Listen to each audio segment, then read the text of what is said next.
Le stream.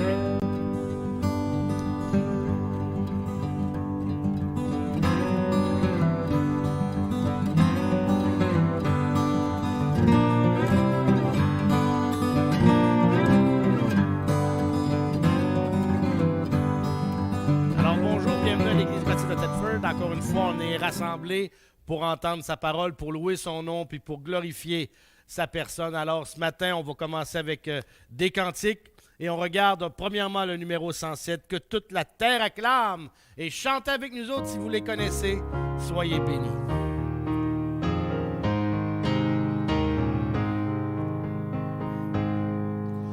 Que toute la terre acclame son nom, Jésus notre frère, Christ notre rançon. Que tout genou plie devant ta grandeur, Prince de la vie, ô notre Sauveur. Tu laisses à ta gloire, tu pries nos douleurs, et par ta victoire, tu taris nos pleurs.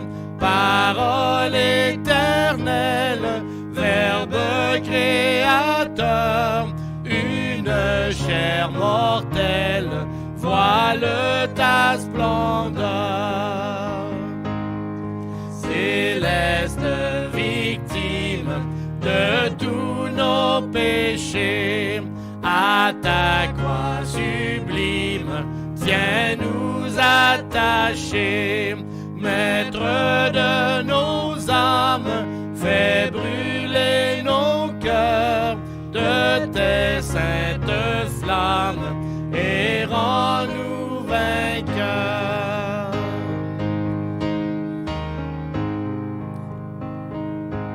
Amen, amen. Prions. Père éternel, on est devant toi, Seigneur grand Dieu, ce matin. Je te prie que tu puisses mettre ta main sur ton peuple. Seigneur, même si on est à distance, Père, on est ensemble d'un même esprit réunis pour te glorifier et te louer. Et Père, ce matin, je te prie que tu puisses mettre ta main sur les cantiques, mettre ta main sur la prédication. Je te prie également que tu puisses parler à nos cœurs ce matin, que l'Esprit Saint touche nos cœurs avec ta parole et faire en sorte, Seigneur, que justement, une grande différence puisse s'opérer dans nos vies à travers ta parole, à travers ces chants.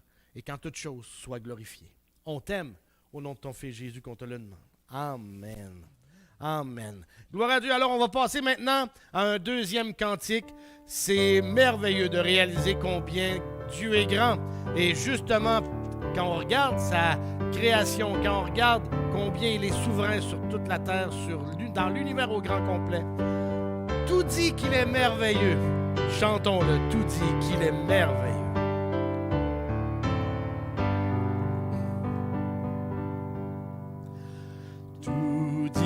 Qu'il est merveilleux, tout dit qu'il est merveilleux. La terre et la mer, la splendeur des cieux, oui, tout dit qu'il est merveilleux. Je sais qu'il est merveilleux, je sais qu'il est merveilleux. Il sauve, il me garde, il me rend heureux.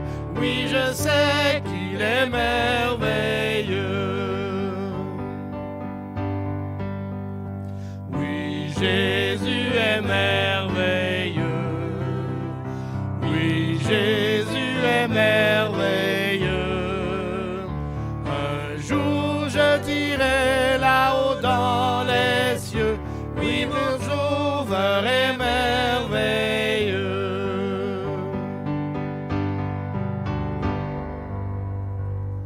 Amen, amen. Et encore une fois, oui, vraiment, tout dit qu'il est merveilleux, mais nous savons une chose, que Dieu est fidèle. Dieu, dans sa fidélité, nous a tellement aimés. Il a préparé un chemin. Et maintenant, même après notre salut, sachant très bien qu'on est des êtres qui sont malheureusement faillibles et pleins de faiblesses, Dieu demeure fidèle. Alors ce matin, chantons Dieu fidèle.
Notre Dieu est fidèle.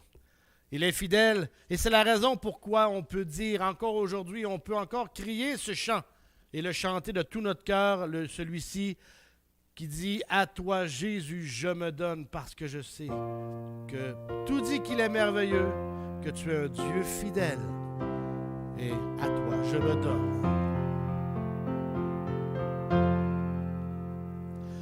À toi Jésus, je me donne, je me donne tout entier. Ton amour est ma couronne, ta force est mon bouclier. À Jésus, je m'abandonne, ce qu'il me dit, je le crois.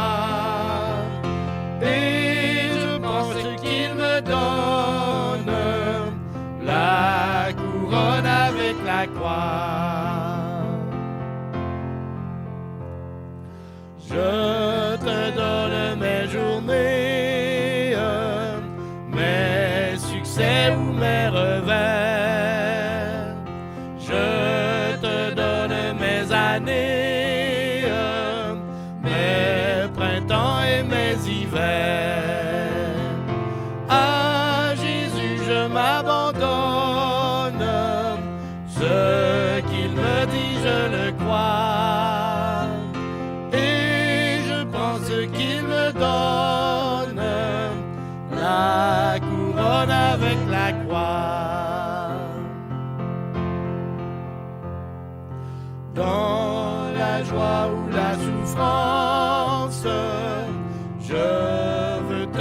vivre en tout lieu.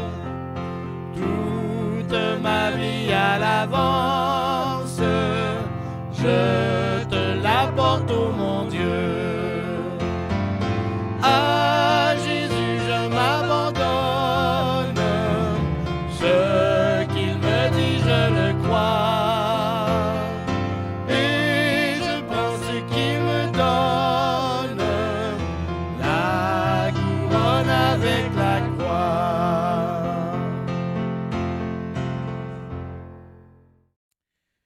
Je vous dis bonjour à tout le monde. Bonjour pour ce matin de grâce, ce matin de vie. C'est pour Jésus-Christ que nous sommes là. C'est lui qui fait toutes choses.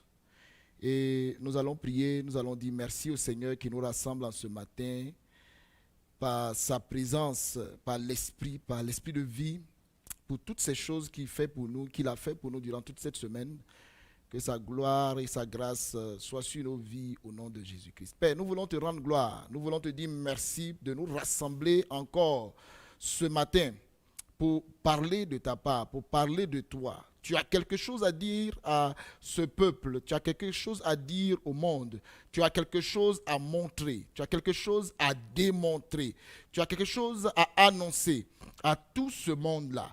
Et nous voulons, notre Dieu, notre Père, que toi qui conduis toutes choses, tu puisses conduire ce message, tu puisses conduire ce moment de prière, tu puisses conduire ce moment intensement, afin que tous puissent recevoir de toi une guérison parfaite au nom de Jésus-Christ.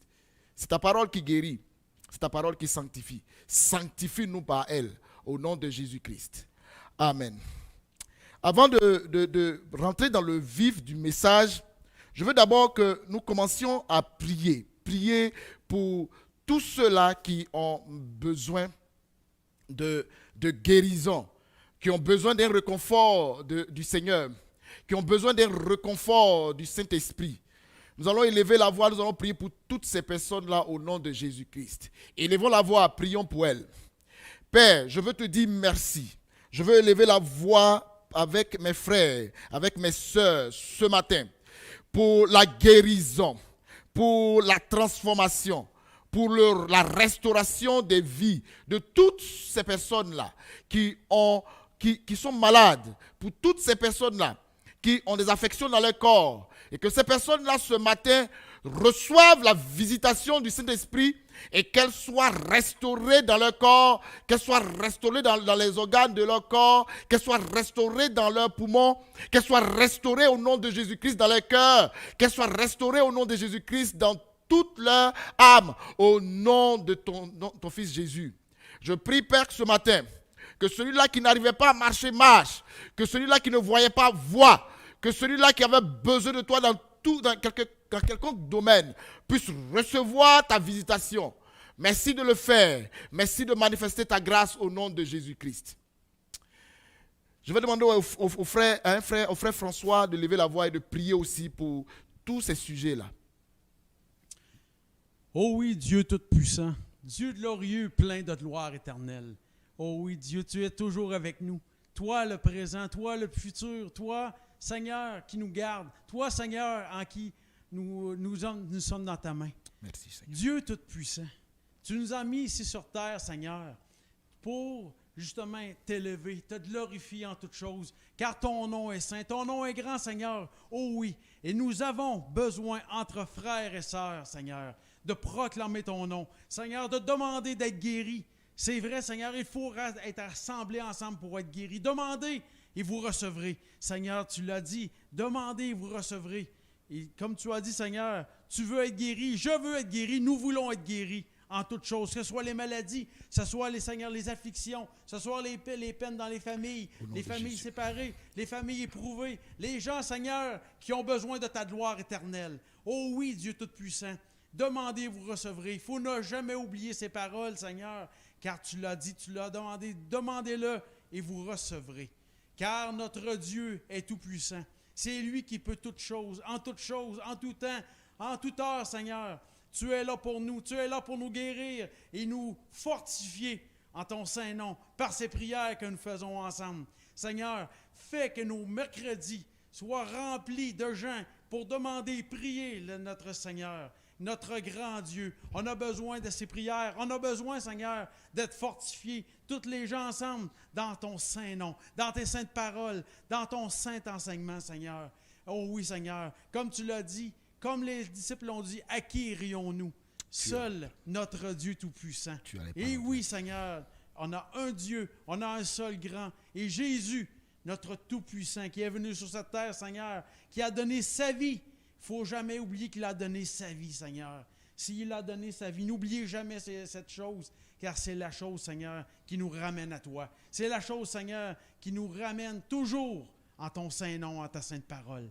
Seigneur, mets ta main sur tous les gens malades. Mets ta main, Seigneur, sur M. Brochu. Mets ta main, Seigneur, sur Isabelle, ma femme, qui a été infectée par une petite bactérie. Et Seigneur, Jean, qui a besoin, Jean, sa femme qui a besoin, tous les gens autour que je ne pense pas que je peux oublier, mais tous les gens qui ont besoin des prières pour notre Seigneur Jésus. Prions, restons avec notre Sauveur. Et je demande toutes choses au nom de ton Fils Jésus-Christ. Amen. Père, nous voulons encore continuer de te bénir, continuer encore de te célébrer. Nous voulons penser encore à Madame Suzanne. Nous voulons penser pour son poumon. Seigneur, quand nous t'appelons, nous savons que tu vas répondre. C'est ce que Jésus-Christ nous l'a dit. Quand nous prions, nous savons que toi, tu vas répondre à cela. Au travers d'elle, nous voulons prier pour toutes ces personnes-là qui ont une maladie quelconque. Nous n'appelons pas cela à la mort. Nous n'appelons pas cela à la destruction. Nous n'appelons pas cela à une inquiétude quelconque. Mais nous savons une seule chose. Nous appelons cela à la guérison, comme tu l'as dit pour Lazare. Nous appelons cela à la glorification, à glorifier ton nom. Parce qu'après cela, ces personnes-là viendront rendre témoignage de tes hauts bienfaits. Ces personnes-là viendront rendre témoignage de ta puissance. Et nous voulons bénir ton nom pour cela. Merci de ta grâce infinie pour ces prières qui sont montées vers toi. Et je crois au nom de Jésus-Christ que tu nous as exaucés. Que la gloire et l'honneur te reviennent. Merci pour toutes ces choses-là. Et c'est au nom de Jésus-Christ que nous avons prié. Amen. Nous voulons te dire merci. Nous voulons dire merci à tout le monde. Merci d'être là. Merci d'écouter sa parole. C'est vraiment important de garder, parce que la Bible nous dit que c'est par sa parole que nous sommes guéris. C'est par cette parole que nous sommes guéris. Et il a dit aussi que ces paroles sont esprit et ces paroles sont vie. Et cette vie-là est venue en nous par le Saint-Esprit. Cette vie-là est venue en nous par la présence du Saint-Esprit. Et c'est cette présence de l'Esprit-là qui nous permet de pouvoir faire toutes choses. Avec Christ, nous ferons toujours des exploits. Et c'est lui qui transformera notre quotidien au nom de Jésus-Christ. Ce matin, je veux nous envoyer dans l'espérance. Je veux que nous abordions, je veux nous motiver à la prière, nous motiver à continuer de croire et à persévérer en Christ. Le thème que j'ai choisi pour cette prédication, c'est que Jésus peut toutes choses et Jésus-Christ est tout. Le message que je donne aujourd'hui, le message que vous allez entendre ce matin, cela transmis partout. Mais ceux qui vont un jour tomber sur ce message doivent comprendre que leur espérance, leur paix, leur joie ne peut dépendre des choses de ce monde, mais dépend exclusivement de Jésus-Christ. Il est le rocher de notre salut, la source de vie. Tout ce qui existe lui appartient. Tout ce qui a été créé lui appartient, selon que Colossiens 1, verset 16 nous dit. Et je vais lire ce passage pour vous.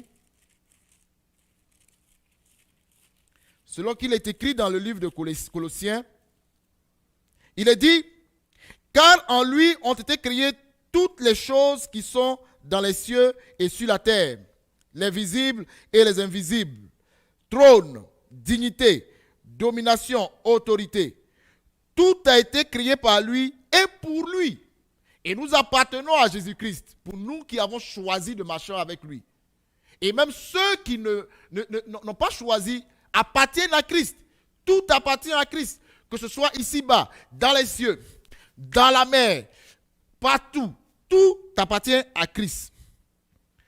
Je veux signaler que si les médicaments, les solutions que les hommes ont données, les vaccins et autres solutions que le monde est en train de chercher à nous donner, pouvaient donner une solution radicale à tout ce que nous désirons, on ne verrait pas toutes ces calamités.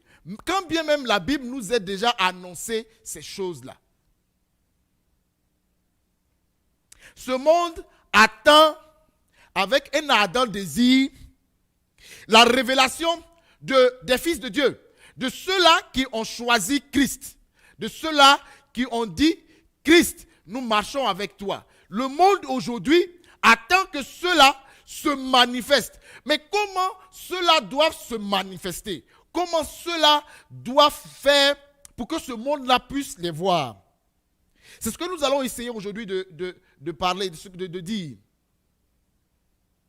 Alors, si nous ne nous levons pas dans la prière, si nous ne nous levons pas dans l'évangélisation, si nous ne nous levons pas dans les actions de grâce, dans les soutiens, dans les aides autour de nous, d'abord au niveau des membres de l'Église, ensuite à l'extérieur de l'Église.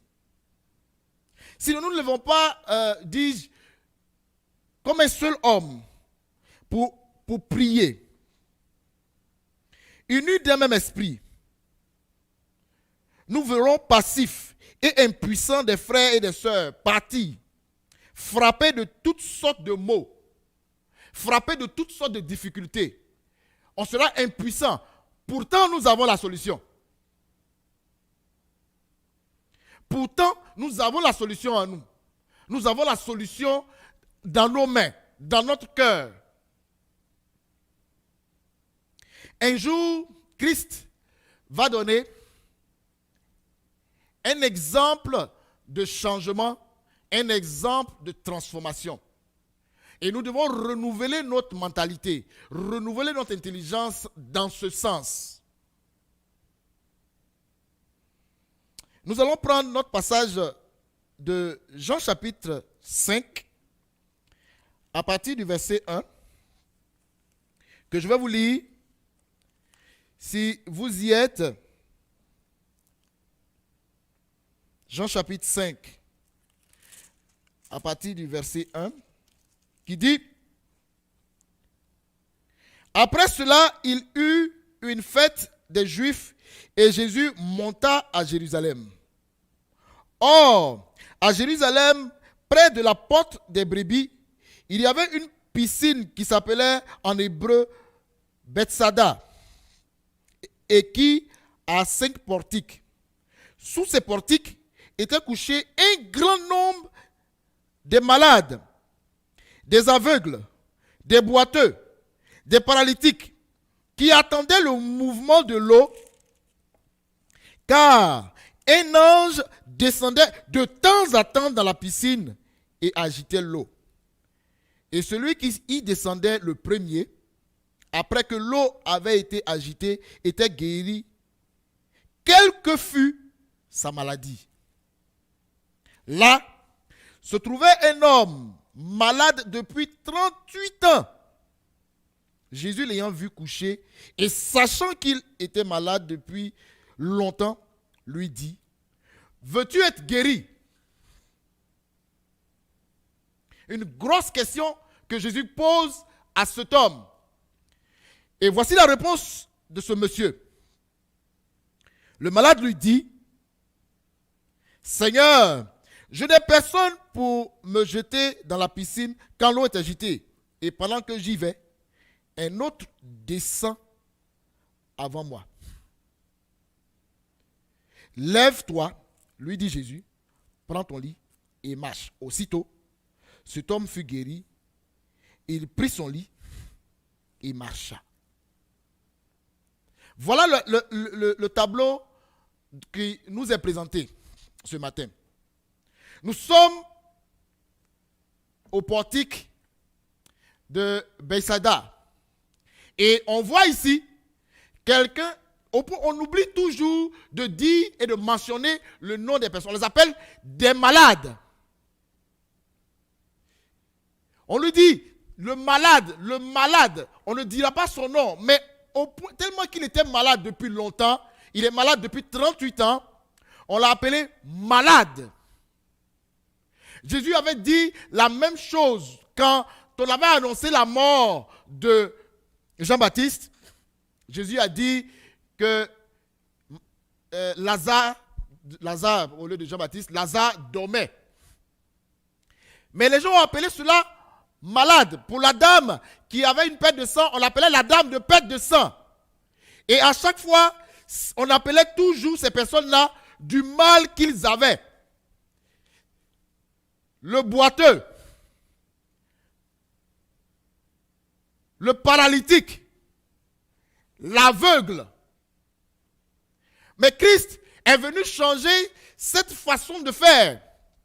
Parce que lorsque vous lisez le contexte, lorsque vous lisez ce qui est en train de se passer, l'atmosphère dans laquelle c'était, vous voyez que toutes ces personnes-là attendaient une guérison. Toutes ces personnes-là attendaient qu'il y ait quelque chose, qu'il y ait transformation, qu'ils puissent se lever et sortir de ce nom qu'on leur avait donné. On les avait appelés boiteux, aveugles.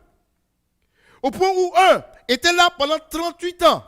38 ans à attendre qu'on puisse l'aider à pouvoir entrer dans cette eau et à être guéri. Et lorsqu'il allait être guéri, il allait partir et être libre de pouvoir travailler, être libre de pouvoir agir et faire ce qu'il veut.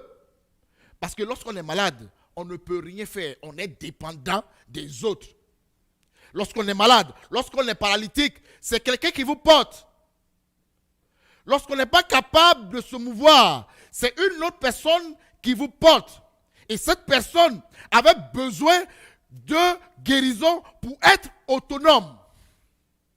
Jésus était en train de donner une nouvelle solution, une nouvelle vision à tous ceux qui étaient autour de lui. Parce que ce témoignage allait permettre à tout le monde de comprendre qu'il était venu pour donner la vie à ceux-là qui avaient besoin. Il a changé la mentalité de celui-là qui était malade. Si je connaissais son nom, c'est pas son nom que je l'ai appelé. Je ne l'ai pas appelé malade depuis 38 ans. Mais la Bible me dit qu'il était malade. C'était son nom. Mais Jésus va venir donner une nouvelle impulsion à sa vie en le guérissant de sa maladie. Qu'est-ce qu'il avait? Jésus lui pose la question. Que veux-tu? Nous n'allons pas nous attarder sur ce qu'il a dit, mais nous allons dire quelque chose là-dessus. Que veux-tu? Jésus pose cette même question ce matin à chacun de nous. Il te pose la question, il me pose la question. Que veux-tu? Est-ce qu'il y a une difficulté? Est-ce qu'il y a une maladie qui est en train de t'empêcher de vivre, qui vole ta joie?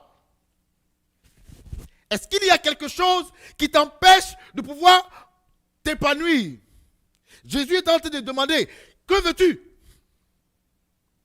Jésus disait à cette personne, que veux-tu actuellement? Mais la réponse de ce malade va étonner plusieurs personnes, même Jésus. Il va dire à Jésus, je n'ai personne pour m'amener dans l'eau lorsque un ange venait remuer l'eau. Mais si la personne avait compris, et c'est ce que je veux te faire comprendre, à toi, si elle avait compris que cette personne qui est devant elle avait la capacité, pas seulement de remuer l'eau, mais de lui apporter cette guérison, elle ne dirait pas, Seigneur, j'attends que quelqu'un m'amène. Ce ne sera pas, ce sera au grand jamais, les hommes, fut-il avec leur connaissance, parce que la science vient de Dieu, fit-il, avec tout le bagage intellectuel qui vont apporter la joie, qui vont réanimer tout en nous. Mais Jésus-Christ est capable, lui seul, de le faire pour toi. Ce matin, Christ, par le Saint-Esprit, vient vers toi et dit, que veux-tu? Le thème de notre message, c'est Jésus-Christ qui peut tout. Jésus-Christ est tout. Et nous avons dit en début que c'est à lui qu'appartiennent toutes ces choses-là. Les dominations, les dignités, toutes ces choses lui appartiennent. Les hommes vont toujours faire des programmes. Les hommes vont toujours vous dire que nous sommes capables de faire ces choses, mais parce qu'ils vont toujours soulager. Mais Christ est capable d'éradiquer, d'annihiler, de détruire la maladie, le mal qui te ronge. Parce qu'il nous a dit, et sa parole est la vérité, et nous croyons en cette parole. Il a dit que le malheur peut arriver. Tu peux tomber malade, avoir un cancer, on peut te détecter tout ce que tu veux, mais je suis capable de te guérir. Il dit, tu peux avoir toutes les difficultés qu'il faut. Le malheur a-t-il juste, mais moi, je le délivrerai toujours. Jésus dit, je suis capable de le faire pour toi. Je suis capable de le faire pour ta famille. Je suis capable de le faire pour tes enfants. Je suis capable de le faire pour n'importe qui, pourvu que cette personne regarde à moi, pourvu que cette personne croie en moi. Un autre aspect que Jésus-Christ a attiré notre attention. Et après cet exemple, je vais donner la conclusion de ce message. J'espère que tout le monde arrive à me suivre. C'est dans le livre de Jean. Vous allez voir que ce ne sont pas des... Il y a eu le cas de ce monsieur à la piscine de Bethsaïda. Mais vous allez voir dans Jean chapitre 11. Je ne vais pas lire tout le passage. Jean chapitre 11. Ce que vous devez retenir, c'est Jean chapitre 11 à partir du verset 18 jusqu'au verset... jusqu'à la résurrection de Lazare, verset 41, 42, oui, 43, je pense. Ayant dit cela, il cria d'une voix forte, Lazare sort.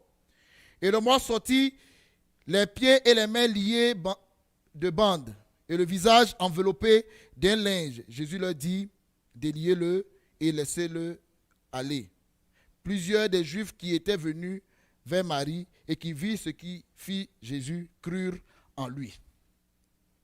Mais lorsque vous allez lire l'histoire,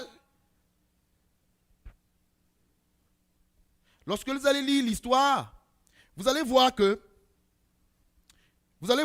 Jésus, c'est un peu bizarre, était avec Marthe, Marie. Marthe et Marie connaissaient Jésus. Parce que lorsque vous voyez il disait à Jésus, si tu eusses été là, mon frère aurait guéri.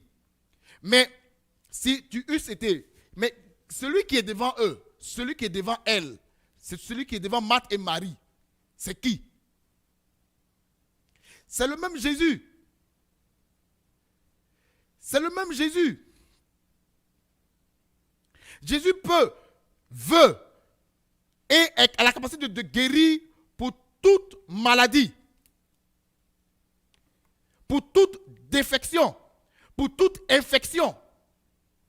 Maintenant, si nous qui avons Jésus-Christ dans notre vie, nous ne sommes pas capables de démontrer cette vie-là autour de nous, en nous, comment ceux qui sont à l'extérieur vont croire? Parce que Marie et Marthe avaient une grosse difficulté. Marie et Marthe disaient à Jésus, si tu étais là, voici ce qui allait se passer. Quand vous lisez plus haut, Jésus lui dit, il disait à Marthe, ton frère ressuscitera. Et Marthe lui dit, je sais. Lui répondit Marthe, qu'il ressuscitera à la résurrection au dernier jour. Voici ce que tous nous disons. Nous disons que Si nous avons des maladies que le monde a nommées, ce sont des gros noms, hein. Cancer. De grosses maladies aujourd'hui, c'est le corona. Ah, ça tue. Oh, s'il meurt, il ira au paradis. Mais Jésus-Christ ne t'a pas sauvé pour aller au paradis. Je ne sais pas si c'est du grec ou c'est de l'hébreu. Le sozo que Jésus-Christ a donné à chacun de nous n'est pas seulement pour aller au paradis, pour être sauvé.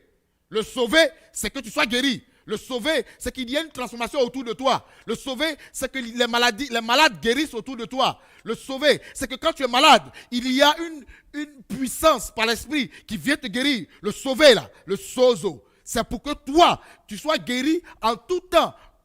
Que tu prospères comme le cas de ton âme. La Bible dit que tu sois en bonne santé.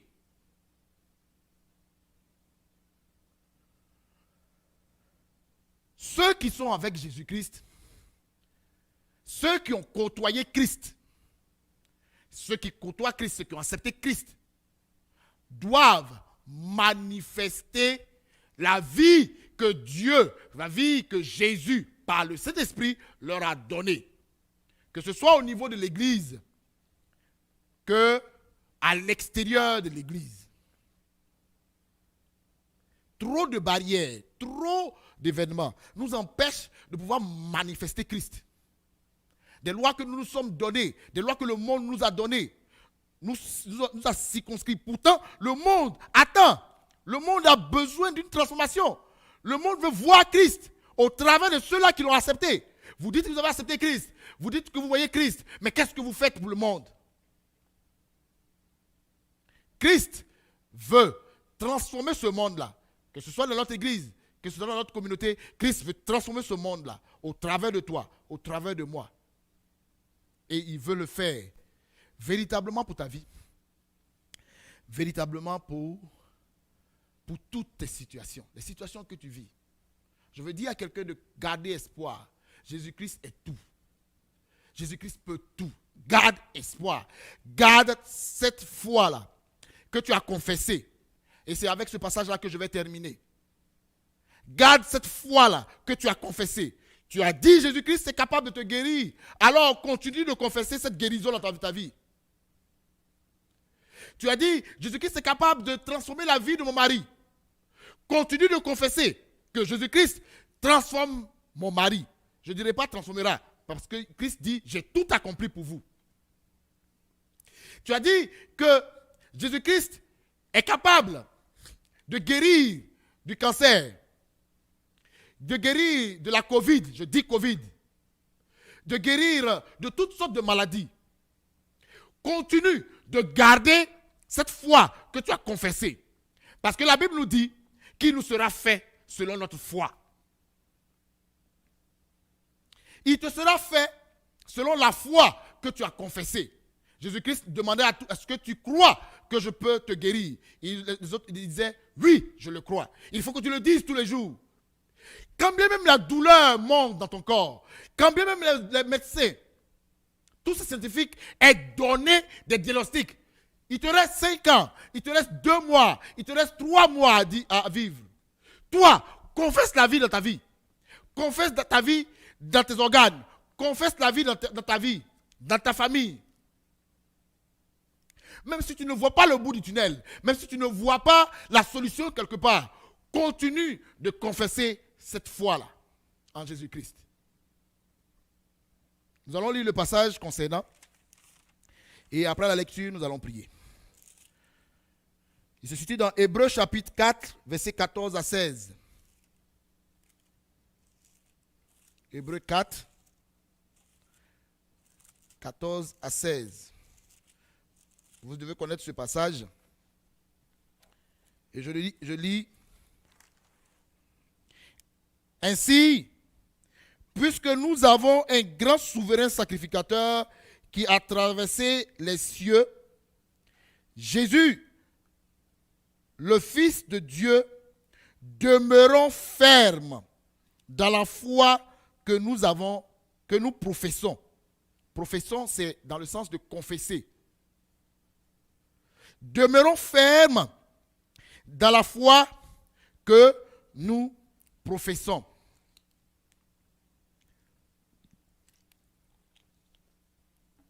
Au verset 15, il est dit, car nous n'avons pas un souverain sacrificateur qui ne puisse compatir à nos faiblesses. Au contraire, il a été tenté comme nous en toutes choses, sans commettre le péché. Et voici le verset 16 qui dit, approchons-nous donc avec assurance. Approche-toi avec assurance. Approche-toi avec cette foi que tu as confessée. Garde-la. Garde ta foi. Continue de croire. Ne t'arrête pas. Christ peut tout. Christ fait tout. Continue de croire. Ne t'arrête pas. Cette maladie ne te conduira pas à la mort. Cette maladie ne te conduira pas à la mort. Cette difficulté ne va pas te détruire. Continue d'espérer. Continue de garder cette foi. Il dit, approchons-nous donc avec assurance. Garde l'assurance. Garde ton assurance. Jésus-Christ est capable de le faire. Garde ton assurance.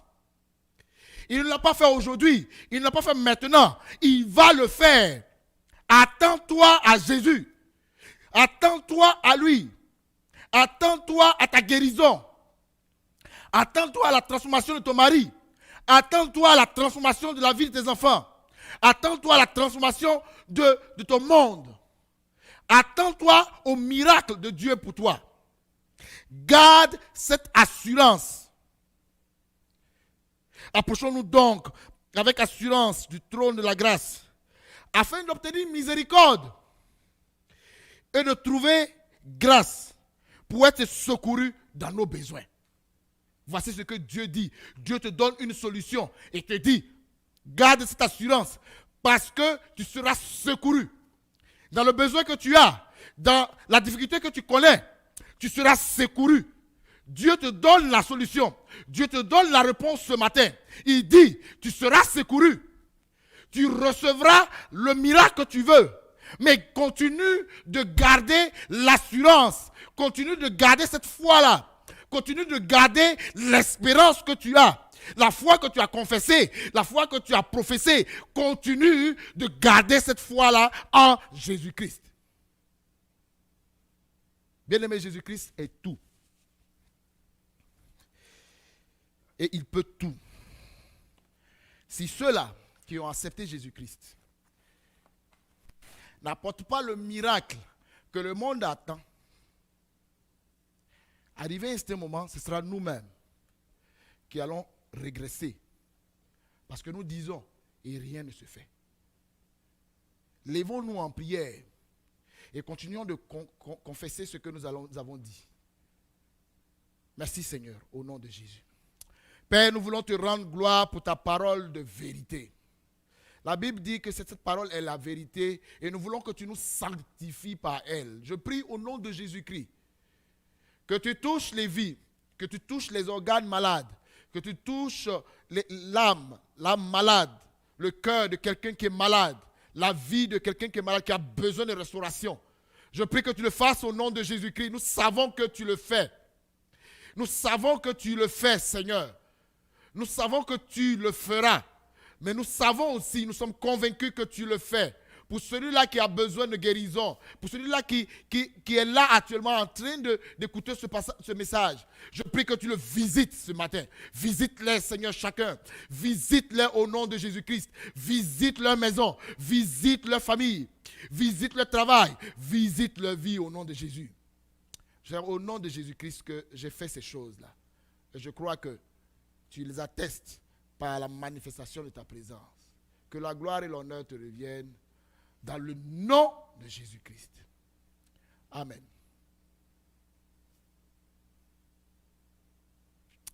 Voilà. Que le Seigneur vous bénisse au nom de Jésus. Amen.